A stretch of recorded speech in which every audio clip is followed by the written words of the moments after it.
Hello बच्चों, आज का हमारा नया टॉपिक है बायोसेफ्टी कैबिनेट। तो ये बायोसेफ्टी कैबिनेट होता क्या है?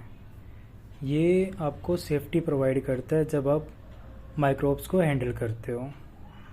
एक बंद और वेंटिलेटेड वर्क स्पेस है जहाँ पे आप सेफली इन्फेक्शियस मटेरियल के ऊपर आप वर्क करते हो।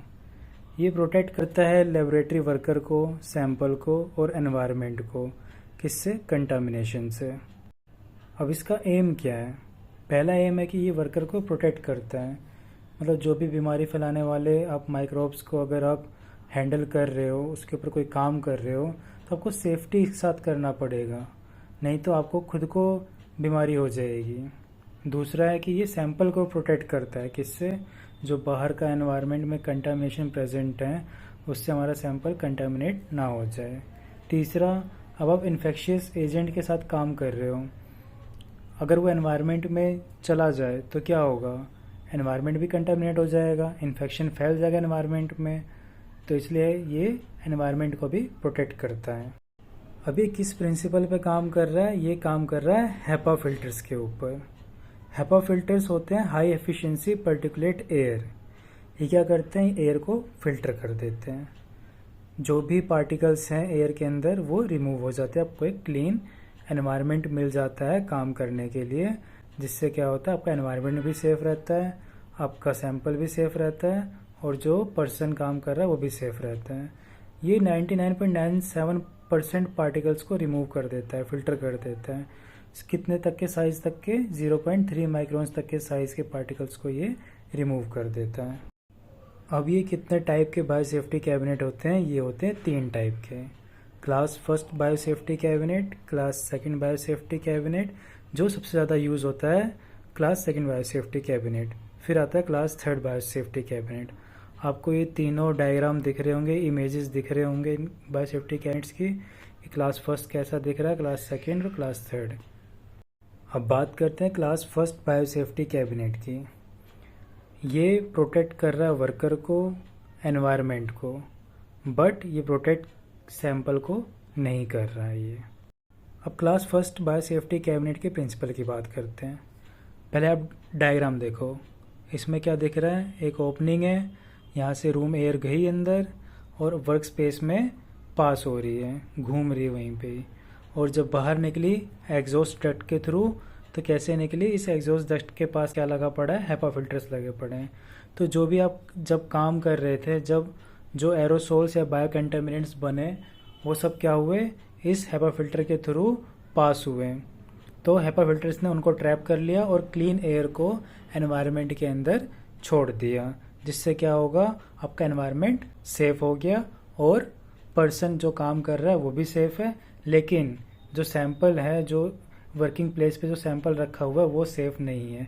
क्यों? क्योंकि जो रूम एयर गई है अंदर वो फिल्टर्ड एयर नहीं थी, उसके अंदर कंटामिनेंट्स हो सकते हैं। इसकी एप्लीकेशन है कि आप जो भी लो से मॉडरेट पैथोजन उनके ऊपर काम कर सकते हो, एनिमल लेबोरेटरी के अंदर केज को डंप कर सकते हो और उन कल्चर को वर्क कर सकते हो जो जनरेट करते हैं एरोसोल्स। तो ये एप्लीकेशन है क्लास फर्स्ट बायोसेफ्टी कैबिनेट की। अब बात करते हैं क्लास सेकंड बायोसेफ्टी कैबिनेट की। तो ये प्रोटेक्शन प्रोवाइड करता है वर्कर को, सैंपल को और एनवायरनमेंट को भी। तो ये तीनों चीज़ों को प्रोटेक्शन प्रोवाइड करता है। अब क्लास सेकंड बायोसेफ्टी कैबिनेट के प्रिंसिपल की बात करें तो इसमें भी स्मॉल ओपनिंग होती है आगे साइड में, एयर एंटर करती है उस जगह से, और जो वर्क स्पेस में एयर जब जाती है तो वो फिल्टर हो करके जाती है, जिससे क्या हो गया? आपका सैंपल प्रोटेक्ट हो गया। किससे? बायो कंटामिनेंट से। और जब ये बाहर निकलती है तो एग्जॉस्ट डक्ट के पास भी हेपा फिल्टर्स लगे हुए होते हैं, वो प्यूरीफाई और फिल्टर कर देते हैं एयर को और एनवायरनमेंट को भी प्रोटेक्ट करते हैं ये। क्लास सेकंड बायोसेफ्टी कैबिनेट भी 4 टाइप की होती है, A1, A2, B1, B2। अब class second type A1 biosafety cabinet की बात करते हैं। तो इसके अंदर जो एयर की वेलोसिटी होती है वो कैबिनेट के अंदर 75 FPM होती है। FPM का मतलब फीट पर मिनट। जो एयर रीसर्कुलेट होती है हेपा फिल्टर के थ्रू वो 70% एयर रीसर्कुलेट होती है। और जो 30% बची हुई है वो एग्जॉस्ट डक्ट के थ्रू एनवायरनमेंट के अंदर बाहर निकल जाती है। इसको हम बायोसेफ्टी लेवल 2nd और 3rd के लिए यूज़ करते हैं और ये सूटेबल नहीं है किसके लिए, रेडियो न्यूक्लियोटाइड के लिए और टॉक्सिक केमिकल के लिए बिल्कुल भी सूटेबल नहीं है। आपको डायग्राम दिख रहा होगा, डायग्राम के अंदर आपको देखो ब्लू कलर की एरो दिख रही है, वो है रूम एयर, और येलो कलर की जो है वो है कंटामिनेटेड एयर। मतलब रूम एयर क्या होगा, कंटामिनेटेड होगा। और माइनस का जो साइन बना पड़ा वो है नेगेटिव प्रेशर। तो जैसे ही रूम एयर एंटर हुई इसके अंदर, तो नेगेटिव प्रेशर के थ्रू वो एयर कैबिनेट के वर्क स्पेस में नहीं घूम रही, वो सीधा नीचे आई, वहाँ से चैम्बर से वो गई एक ऊपर। अब 70% एयर क्या हो रही है, रिसर्कुलेट हो रही है, तो वहाँ पे है पॉजिटिव प्रेशर।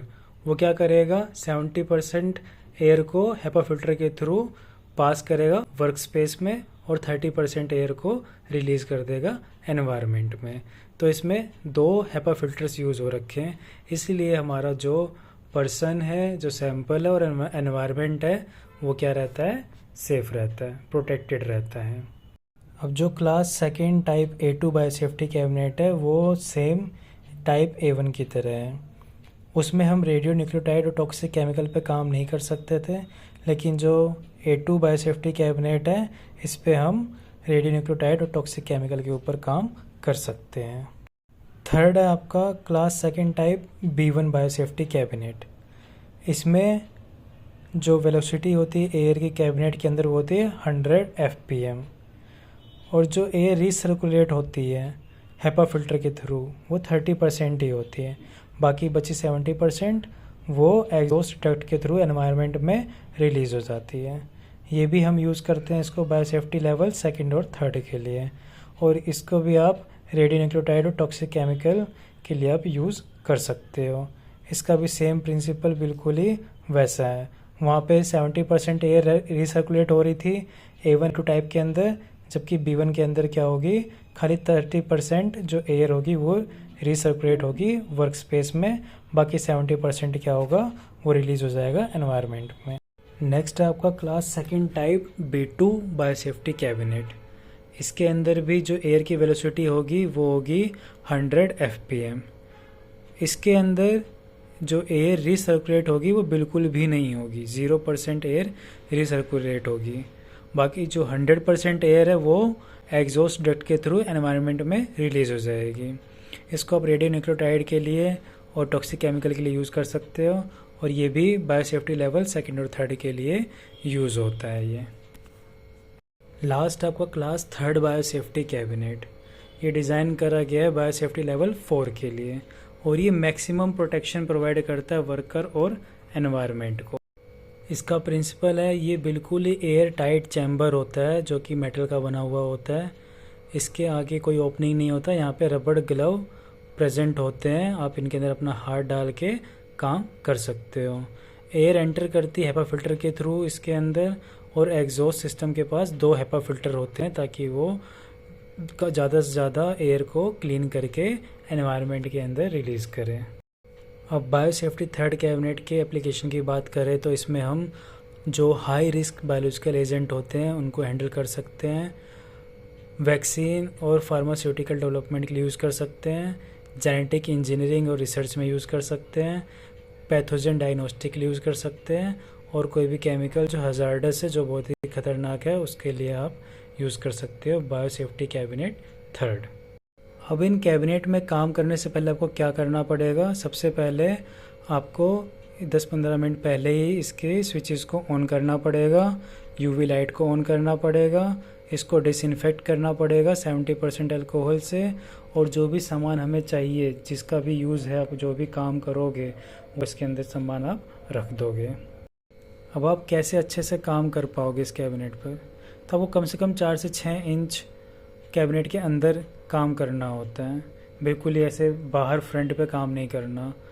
आपके जो हैंड के मूवमेंट होंगे वो स्लो होंगे और स्टेडी होंगे। आप जो फ्रंट का पार्ट है उसको ब्लॉक नहीं करोगे, और हमेशा आपको ग्लव्स और लैब कोट पहन करके रखना है। अब इसकी कुछ सेफ्टी प्रिकॉशंस की बात करें तो आपको हमेशा पीपीई किट पहनना है, उसको ओवर क्राउडिंग नहीं करना है, उसमें ज़्यादा से ज़्यादा सामान नहीं भरना है, और उसका जो एयर फ्लो है उसको डिस्टर्ब नहीं करना है। अगर स्पिलेज हो जाए, कुछ भी गिर जाए, तो उसको जल्दी से आपको डिसइंफेक्ट कर देना है। अब आपने यूज़ कर लिया कैबिनेट, उसके बाद क्या करना है, उसकी सारी सरफेस को डिसइंफेक्ट करना है। 10 मिनट तक कैबिनेट को चलने देना और यूवी लाइट को ऑन कर देना ताकि वो स्टेलाइज हो जाए। फिर उसके बाद उसको प्रॉपर शट डाउन कर देना कैबिनेट को। कुछ कॉमन मिस्टेक्स होती हैं इसमें काम करने पे, वो अपने को नहीं करना है। तो पहला है कि जो भी इसका एयर फ्लो है उसको आपको ऑन करके रखना है, उसको ये नहीं कि बंद करके रखे तब काम करे। एयर फ्लो हमेशा होना चाहिए। उसको कभी भी ओवरलोडिंग मत करो कैबिनेट को, जिस चीज़ की ज़रूरत है बस उतना ही सामान अंदर रखो।